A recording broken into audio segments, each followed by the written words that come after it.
Kasi kung bumabaho to, hindi ko siya isasampay dito. Ayan. Wow, kitang-kita nyo yun, diba? Galing kong vlogger, diba? Medyo na ano nga ako dito, nagsising ako dito ng very, very light. Hintayin ko muna na lumaki yung boobs ko.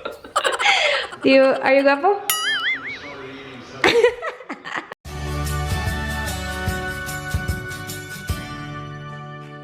Good morning, guys! Good morning, good morning, good morning! Happy Thursday! Di pa ako naligo. Maglilinis muna ako. Gagawin ko muna lahat ng kailangan kong gawin before ako maligo. Bukas, Friday, pupunta kami Renmar kasama yung mga girls at saka yung mga hubbies. Routine ko before kami umalis na dan, kahit saan man kami magpunta, kahit na malapit lang yan. I always make sure that the house is clean before we leave. Laundry is done. Everything's done para pagdating namin sa bahay, everything is clean. Oh, before ako maglinis, mag-ano muna ako, magtutupi muna ako, guys. I did the laundry already last night para ngayon, ano na siya, dry na siya, and dry na nga siya pagising ko kaninang umaga. Ang aga ko na naman nagising. Ang aga kasi nagising na daan, pero okay lang naman. I usually do the laundry na may araw kasi para magamit yung solar. Pero may mga exception like kagabi. Sabi ni Dan, gawin mo na lang ngayon kasi plano ko sana gagawin ko siya ngayon. So, tutupain na natin to lahat para pagbalik natin, malinis na itong kwarto na to, wala nang mga ganyan. I also already ironed Dan's shirt for Tuesday kasi babalik kami Tuesday or balik work Tuesday kasi Monday yung balik namin dito. So yung ginagawa ko is kapag may tupiin ako tapos kailangan ko maglinis, uunahin ko munang tutupain yung mga kailangan kong tupiin before ako maglinis. Kasi nanonotice nyo na kahit na malinis na naman siya, after mo siyang tupiin, may mga parang dust na maiiwan from the tupiin. Alam mo yun? So, unahin mo muna magtupi, tapos maglinis ka. Akin lang naman yun. That's what works for me. So, I'm just gonna do that. And ngayon din tayo magpapak, guys. Kasi hindi pa ako nagpack kagabi. Ito yung mga kailangan kong tupiin. Kagabi ko yan nalagay dyan kasi nga kagabi tayo nag-laundry. Ay, hindi pa siya completely dry dito. Yan, lapit ka dyan sa ano. Baka kasi may kailangan din si Dan dito. So, please malinis na lahat. Ayan, bongga. Madami yung tutupiin natin. May mga nagtatanong pala kung hindi ba daw bumabaho yung mga damit namin kasi indoor namin siya sinasampay. Hindi naman. Kasi kung bumabaho to, hindi ko siya isasampay dito. Magsasampay ako sa labas. Pero hindi naman kasi. Pero sa bagong bahay, ano na talaga, nakaplano na talaga kung saan ilalagay yung sampayan sa labas talaga ng bahay. Nagplano naman kasi sana ako na maglagay ng sampayan dun sa labas. Yung built-in na sampayan talaga ba ilagay sa labas. Alam nyo nga, si Dan, plano niyang ibenta tong bahay. So sabi niya, wag na lang para safe. Okay naman tayo dito, hindi naman to ginagamit. And hindi naman bumabaho yung mga, damit. So, okay lang. Wait, meron pa pala. Okay. Let's do this, guys. Isa sa mga gusto ko sa pagtutupi is steady ka lang kasi. So, kung gusto mong manood, makakanood ka. So, I have my phone here. Nanood ako ng mga thrifting videos habang nagtutupi. When I walk into the kitchen, you saw the look on my face. You saw the look on my had to get out of this place. I seen something I've never seen before. When you put on the pineapple, we couldn't be friends anymore. Pineapple thousands, go on pizza. It's a fruit and you know that. Pineapple doesn't go on pizza. They just don't belong.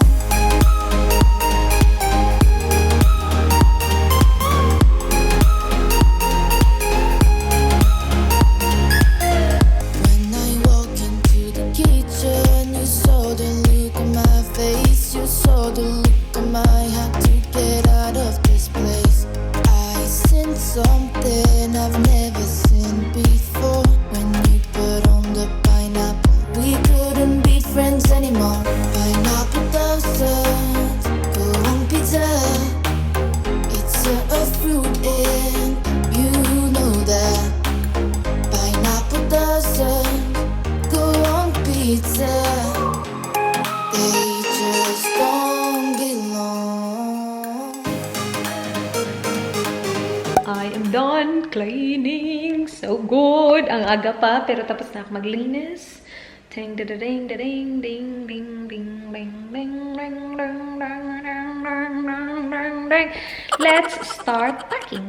Meron ako mga na-prepare dito na paunti-unti. Ayan. Wow, kitang-kita nyo yun, diba? Galing kong vlogger, diba? Ito yung mga na-prepare ko. So, ito yung susuotin ko sa dinner bukas. Kasi may pa-dinner na hindi alam ni Manay because it's a surprise. Plinano ni John at saka ni Dan kahapon. Tumawag si John kay Dan. Tapos, basically, sinabi ni John na, sige Dan, i-book mo yan.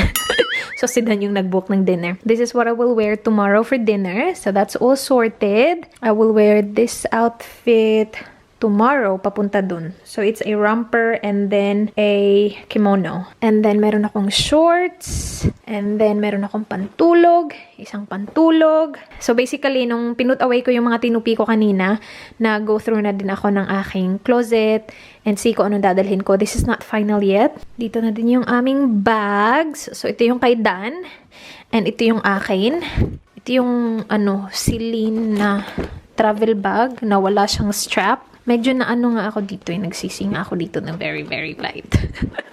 Ang dami kong mga pinagsisihan. Sabi ko, bakit ba ako bumili nito? Wala namang strap. Ano ba yan? Wala lang. Ewan ko ba? Nung nag-start na ako manood ng mga live selling, kung ano-ano na lang pinamimili ko na hindi naman ako nag-iisip masyado. Nilagay ko to, strap to, ng pangit na strap kasi hindi siya bagay talaga. Pero, wala eh. Pero kung hindi naman siya sobrang puno, okay lang naman siya, walang strap. Ganito lang dalhin. Si Dan lang magdadala niyan. Pero, ito yung isa. Ito yung lagi naming dala kapag mga ganito lang, malapitan lang, tas konti lang yung yung dala namin. Hindi kami nagsusuitcase. Meron pala akong mga gamit galing Yes Style. You know what? I-hold natin yung mga yan. Meron pa ako dun sa kabilang kwarto. Ayan. Meron pa dito, guys. Galing tong Yes Style. Ito, sapatos. Ang cute nito. Ganyan siya, Naging trend siya. Hanggang ngayon, trendy pa din ba to? Pero I've been wanting one kasi feeling ko nakaka-sexy talaga siya ng paatingnan. Nag-order na ako ng similar na style sa Yes Style din. Kaya lang binigay ko siya kay Miss. At saka, hindi ko alam kung nasaan yung iba. Parang nandun sa pamigay na pile. Kasi hindi siya kasya. Yun yung yung isang strap lang dito. Tapos may strap na para sa ankle mo, ganun. Mahaba yung heel niya, pero sobrang kasya siya, guys. Maganda ba? And tinry ko siyang isuot just around the house. Kasi yung main concern ko is baka pagpawisan yung pa ako. Hindi naman pawisin kasi ako pero baka pagpawisan siya ng konti, tapos parang mamuo yung pawis dun. Pero hindi naman. So far, hindi naman. Meron din kasi siyang dalawang butas dito. I'm not sure. Yeah, there you go. Dalawang butas dyan na parang sumisingaw. Tama ba yung term ko? Pero yeah, ang cute nito. Hindi ko lang alam kung masusuot ko talaga siya kasi it's a bit high for my liking. But it looks really cute and it fits me. So I'm keeping that. And then I also got this blazer and shorts set from Yes Style. So yan yung shorts. The inner looks like this.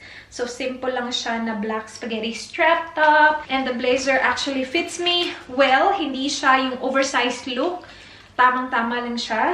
Meron din silang ibang kulay nito. Kung available pa siya, ililive ko siya sa description box, ha. Marami na kasing hindi available kasi ang tagal ko na itong in-order, guys. Pero ang tagal niyan dumating dahil sa virus. Sobrang ganda niya tingnan dun sa website. Kaya lang, napaka-open niya dito. So, maganda siya pang beach. And maganda yung tela niya. Meron siyang mga glitter-glitter na ganap na stripe looking thingy. I got a lot of mga tops na merong built-in bra. Marami ako in-order kasi gusto kong malaman kung ano or alin sa kanila yung maganda. Medyo malaki naman yung padding, so hindi ko alam. Hintayin ko muna na lumaki yung boobs ko.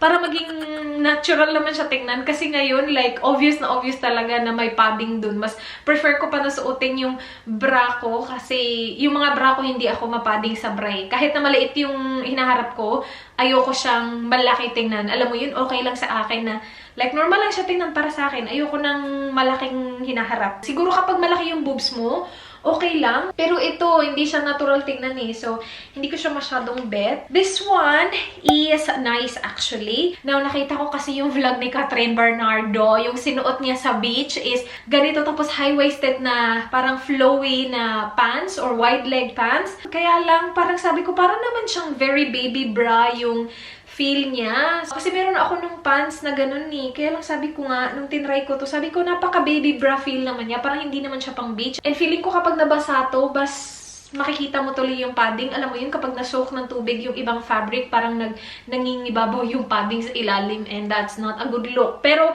it looks really nice. Like, I can wear this I don't know when. Pero, maybe around the house. I don't know. Ito naman, may built-in padding siya. Now, this is not very flattering. Kasi yung padding niya, it moves around. So, parang hindi siya naka-fix. So, kapag sinuot ko siya, minsan yung padding napupunta dito.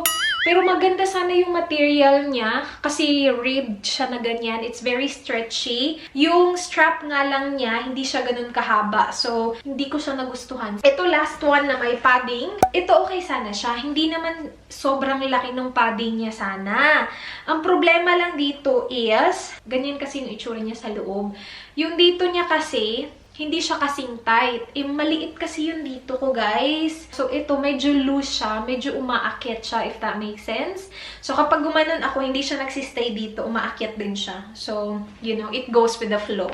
Ito, wala siyang padding. This one looks really cute. I can imagine me wearing this with high-waisted jeans, na ripped jeans, summer. It looks really cute. Wala siyang padding, but it's nice. I like this one. Ito blazer na medyo oversized tapos meron siyang shoulder pads. Now, I don't really like the look of the shoulder pads kasi medyo over naman siya. So, siguro tatanggalin ko yung shoulder pads and this is going to look really nice kapag nasa airport ka tapos, you know, gusto mo lang gusto mo lang mag-blazer sa airport. Sinong nangingialam ng blazer?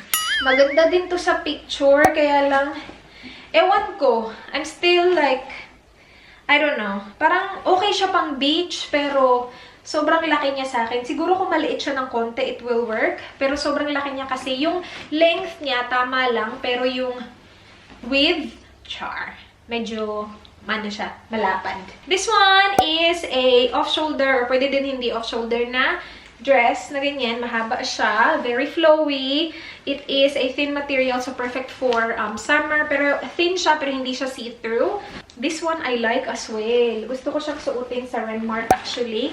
I'm just not sure when. But this is a really nice white. Oh, alam niyo na yung theme ko. My blue, my white. Very summery. It sits right above my knees. Mag-wear lang ako ng shorts kasi baka liparin ay makita ng madla yung aking tinatagong angkin. Pero yan. Maganda siya. And then the likod looks like this. Yan. May pa-pleat na ganap sa likod. And then this one, dalawang kulay yung kinuha ko ng ganito, guys. Ganyan lang siya, button down. And gusto ko siya kasi napaka-chill lang. Alam mo yun, kung hindi ka magsiswimming that day, nasa beach ka, pero hindi ka magsiswimming, ito lang pag-alagala lang yung look mo, yan. And then I got that in white as well. So I really like it. Na-try ko na yan actually. Maganda to sa website, tingnan, pero napaka-wide niya, guys. I wanna try and make it work. Like, you know, do my sewing magic. It's a really wide, long dress na bottom down din siya actually. But yeah, it looks a bit confusing there. And then last one from YesStyle is this dress right here. I've tried it na and it looks nice. It's an off-shoulder, long sleeve, and short dress. Hindi siya as in sobrang short sa akin kasi maliit ako eh. So, it sits like maybe a few inches above my knee, which is not bad at all. And then, I have 3 t-shirts from Caris. Meron na silang mga damit doon. Nakakatuwa. So, marami silang options doon. Kaya lang yung pinili ko is yung mga puro white t-shirts. So, ito oversized na t-shirt siya, guys. Ayan. This one, puro white talaga. And then this one. Ayan! We're done! Okay, let's pack. Lunchtime. I have my rice and adobo. Nagluto ako ng adobo kagabi, guys. Hindi ako nag-vlog, but I cooked adobo. Nireheat ko siya, tapos nilagyan ko lang siya ng konting tubig para mas marami yung sabaw ko. But that's my lunch. Kain tayo, guys. Nilagyan ko din siya ng patatas. Kain! Tapos na ako sa akin, guys. Nandito yung aking mga swimwear, undergarments, at saka isang jacket. Kasi alam niyo naman ako, lamigin. So, nagdala ako ng isang denim jacket dyan. And then, nandito yung mga outfits. Ayan. Tapos na ako. Mamaya pagdating ni Dan, gagawin natin yung kanya naman. Pero ito, hindi ko to napakita kanina. Galing din tong YesStyle. Ang ganda niyan nito guys. Kaya lang ang liit niya sa akin. So, ibibigay ko to kay ate. Anak ni Love. Bukas. Tapos ito din, romper siya. Ano na, kasya naman siya sa akin, kaya lang sobrang ikli na niya. And feeling ko kakasya to kay ate kasi na-adjust naman yung dito. So, bigyan natin to kay ate bukas. Topshop daw siya galing, pero I'm not sure. Kasi I don't remember buying from Topshop. Or siguro nasa Melbourne kami, I don't know, I don't remember.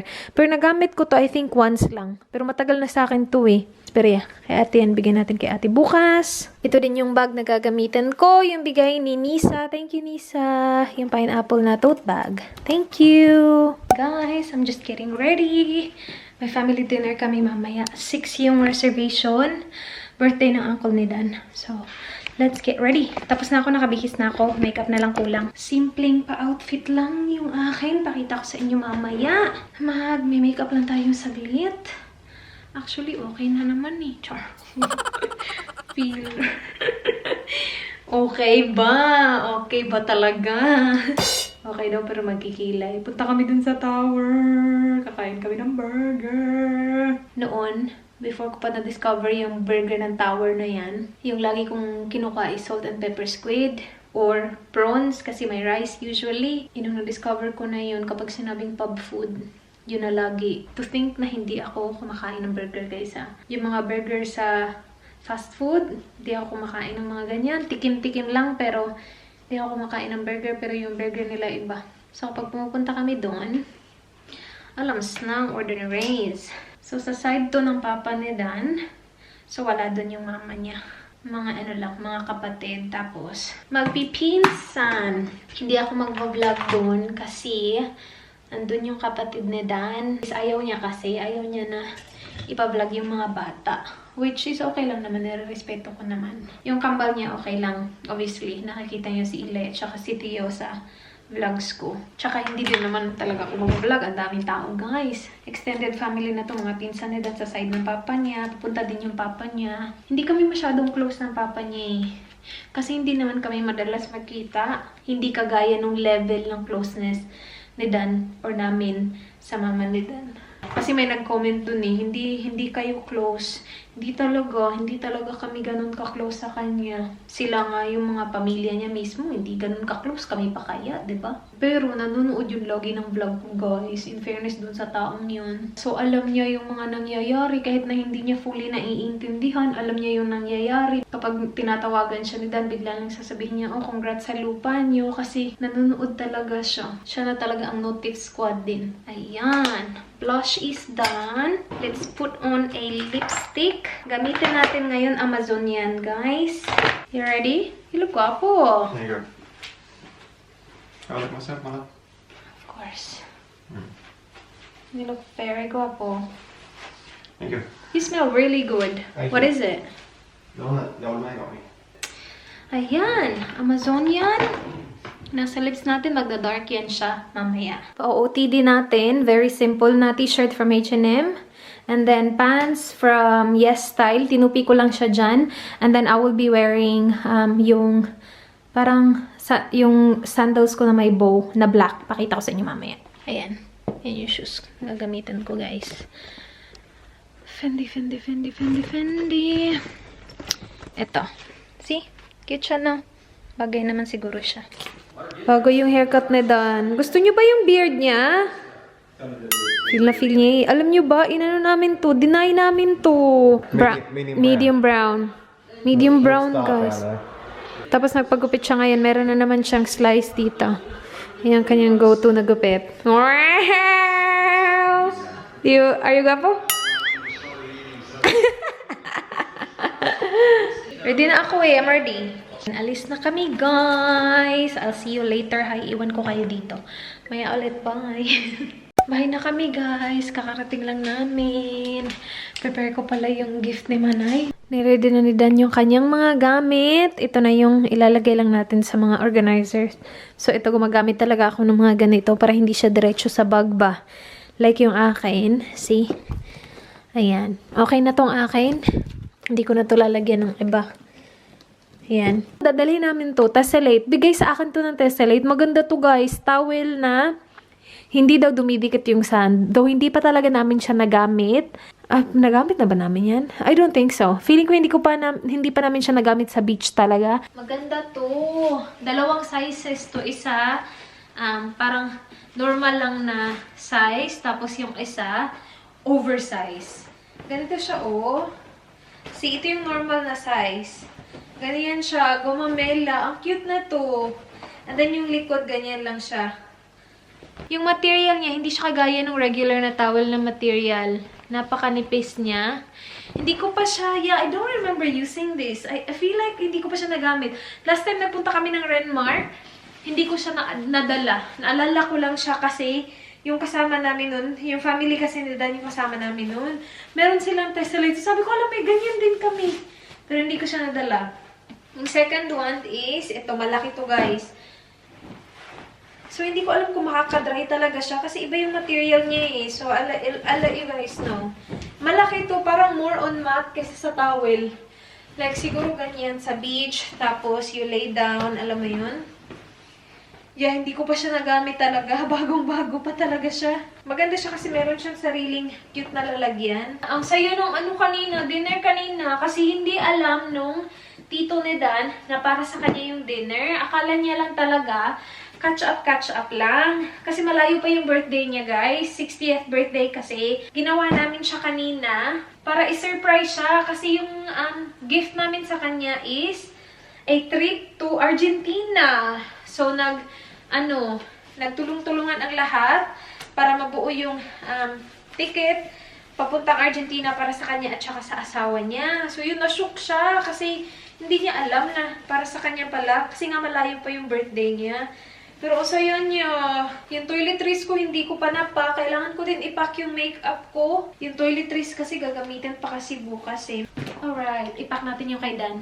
Maganda kapag may ganito talaga guys. I highly recommend na gumamit kayo ng mga ganito. Napapadali lang ang buhay. Para sa akin lang naman. Si Dan din kasi, din naman niya, guguluhin niya din to.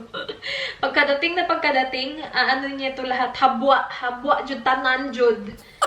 Tinago ko na to guys, as in sa ilalim talaga. Hinanap pa din, gustong-gusto niya talaga. Inuna ko is yung Converse na maroon. Hindi niya yun, ayaw niya yung gamitin. Okay lang yan. Siya masusunod, siya susuot eh. Pero gusto ko lang siyang i-remind ba na huy, ibang damit ka pa. Parang hindi niya titigilan hanggat sa sobrang maluma na siguro to or masira. Ito guys, hindi mawawala to. Kahit saan man siya magpunta, kahit sobrang lamig, kahit pa siguro nagsusnow, dadalhin niya tong shorts niyang to. Sobrang paborito niya to. Hindi pa to legit ha, hindi to legit na Port Power na merch. Binigay to ng best friend niya sa kanya nung nagpunta yung best friend niya sa Bali. Tapos binili lang ng best friend niya sa Bali. Hanggang ngayon, wala. Nasa kanya pa rin. Hindi ko alam kung ilang taon na to sa kanya. Hindi siya legit na merch. Pero in fairness, nagtagal talaga sa kanya. Gusto ko na nga masira yun eh. Kasi parang ako na napapangod kakatingin sa shorts na yan. Every time nagpapak ako, nandyan talaga siya. It's time to put on mask. Yung gagamitan ko is ito. Meron to ditong cleanser. Yun din yung ginamit ko. Kasi ayoko masayang siya. So, ginamit ko siya pag hugas na mukha ko kanina. Pero yeah, okay lang naman siya. Nothing special. So, I'm gonna put this on. Tapos na ako well, hindi pa completely tapos mag-pack. Kasi meron pang, focus ka naman, why? Meron pang kailangan i-pack. Like, yung toothbrush namin, let's not forget our toothbrush tomorrow. Gagamitin pa kasi namin siya bukas pagligo namin. Pero nandito na yung mga toiletries ko, guys. Yung mga importante lang. So, ginawa ko siya, pinak ko siya while I was doing my skincare para alam ko talaga ba kung anong dadalhin. Nagdala ako ng isang pack na mask. So, nandun na dun sa bag. Pero yan, nandito na pabango, cleanser, ano pa ba? Sila nandito sa toilet. Uy, lamig. In fairness dito sa mask na to, basang-basa siya. Anyway, yun na yung vlog guys. Sana nagustuhan nyo. Please like this video kung nagustuhan nyo. Please subscribe if you haven't yet. I hope to see you guys soon. Be good. Good night. Bye.